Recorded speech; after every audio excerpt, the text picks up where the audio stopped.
You're not actually practicing the step, which is going to be what? Essential to making that work. What's the adjustment? In other words, it could be that there's a hop as an adjustment, but it's also like there's a step.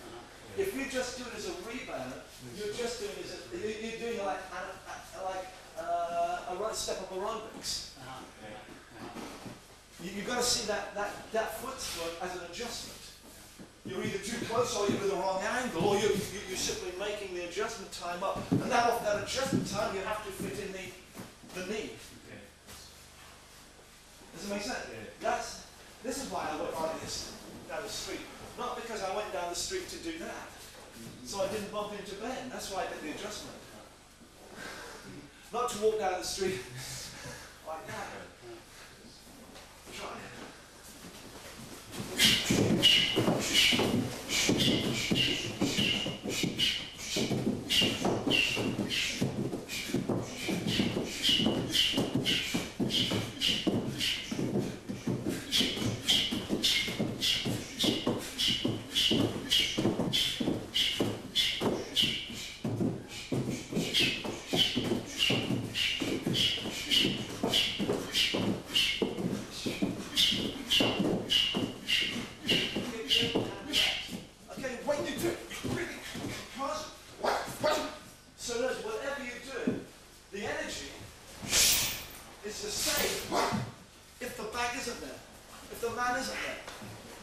Like we said, like we continue to say, it's better to do 1,000 of these than 1,000 of really.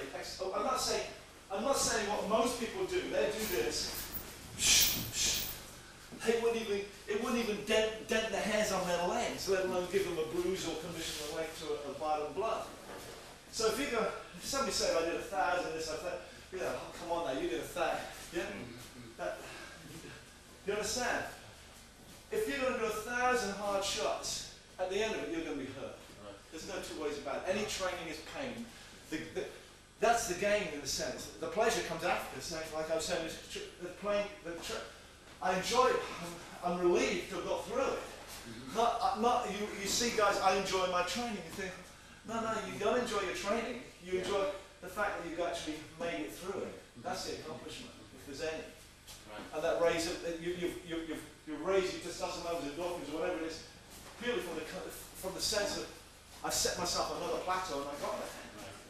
I'm better when I went out than I went in. But you don't enjoy it because you're pushing yourself continuously physically. So when you're doing this thing, set up an emotional content, not over. So you need a psychological attitude. You need power. There's no way you can't get away with that power. It's no good saying I can leave. If I had a long enough leverage, I could leave at the Earth or the Moon or whatever. Yeah. You've got to have strength to apply that. You can't just say get the damn lever. Yeah. So you have to have physical strength in order to make a lever work. And your levers aren't long enough to actually just apply little force. They're usually third-class levers. You've got to apply an awful lot of force to make a third-class lever work, particularly in a strength range. On the speed range, you can make it work.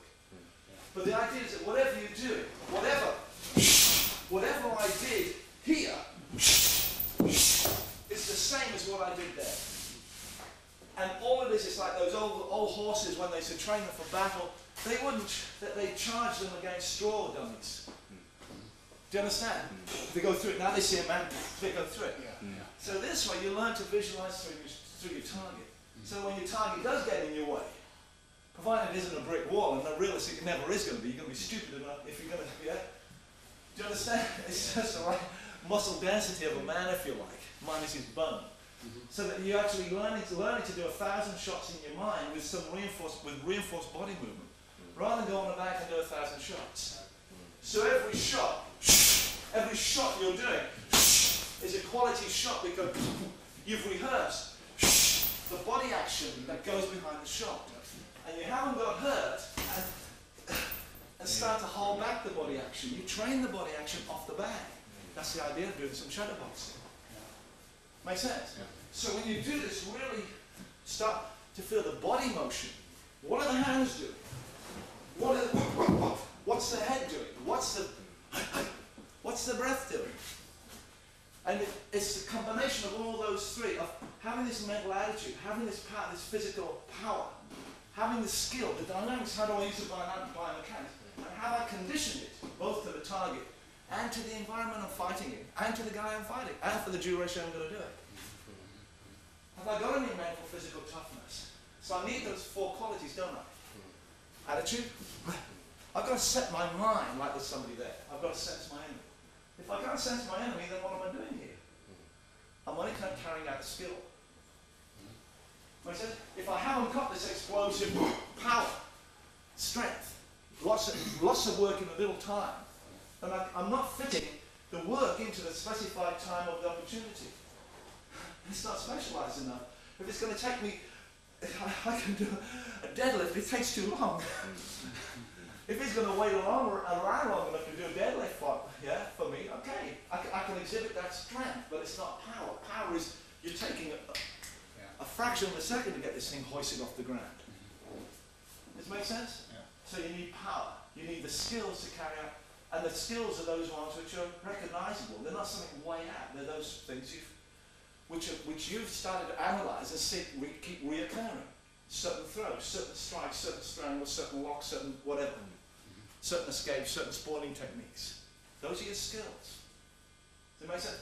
And those things which actually link the skills or allow the skills to work, usually lots of footwork, positioning on the ground. What position am I in to better to spawn it, or to better to produce leverage, or be in the right distance, or be at the wrong distance. How do I use my head? If that's in the wrong place at the wrong time, you get it knocked off. If it's up, yeah? So it's important. Where is the target? Is it up? Is it down? Where is it? Is it a guy coming in? Am I spreading before I do it? Am I against the wall? Am I the one against the wall? Is he the one against the wall? Am I on the ground? Does it make sense? So, try to set up an emotional content, but don't let the emotional content override the skill, the power, or the condition you're trying to get out of. It's what? A whole package.